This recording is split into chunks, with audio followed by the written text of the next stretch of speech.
3 सालों में मुल्क ने क्या खोया क्या पाया, तहरीक इंसाफ की कारकर्दगी कैसी रही। वज़ीर आज़म आज हुकूमती परफॉर्मेंस कौम के सामने रखेंगे। मुल्क भर में अवामी मकामात पर वज़ीर आज़म का खिताब दिखाने का फैसला।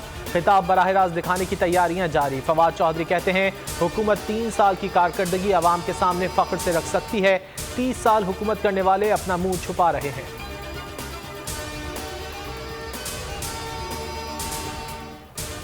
रासू वाक़े पर चीन हमसे थोड़ा सा नाराज़ है मगर खफा नहीं। चीन को एतमाद में लेना बहुत ज़रूरी है। एक इंटरव्यू में वफाकी वज़ीर दाखिला शेख रशीद ने कहा, चीनी हसास होते हैं, यहाँ सरमाया भी लाएं और लाशें भी लेकर जाएं, ये तकलीफ दे बात है। हमले में मुलव्विस तमाम मुल्ज़िमान तक पहुँच गए हैं।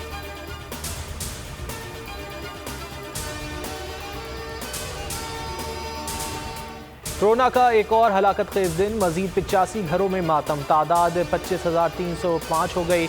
4,553 नए केसेस सामने आ गए। मुस्बत केसेस की शरह 7.4% रही। कराची में 25 अफराद जान से गए। शरह 13.4% रिपोर्ट हुई।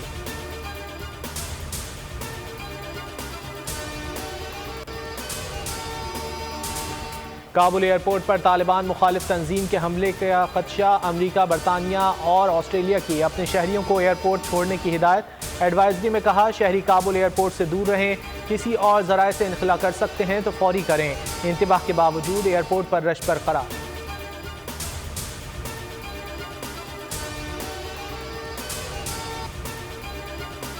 तालिबान ने पाकिस्तान को अपना दूसरा घर करार दे दिया। तर्जुमान तालिबान ज़बीहुल्लाह मुजाहिद ने कहा, पाकिस्तान के खिलाफ अपनी सरजमीन इस्तेमाल नहीं होने देंगे।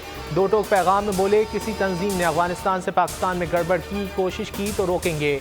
तालिबान का काबुल फतह करने में पाकिस्तान का कोई किरदार नहीं। भारत मंत्री प्रोपेगेंडे से बाज रहे।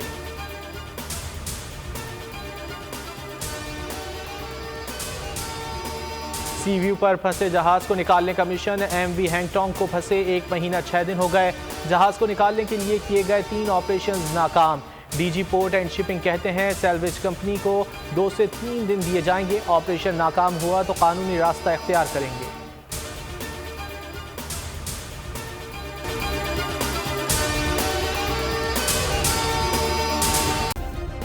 सब्सक्राइब करें और बेल दबाएं ताकि कोई खबर रह न जाए।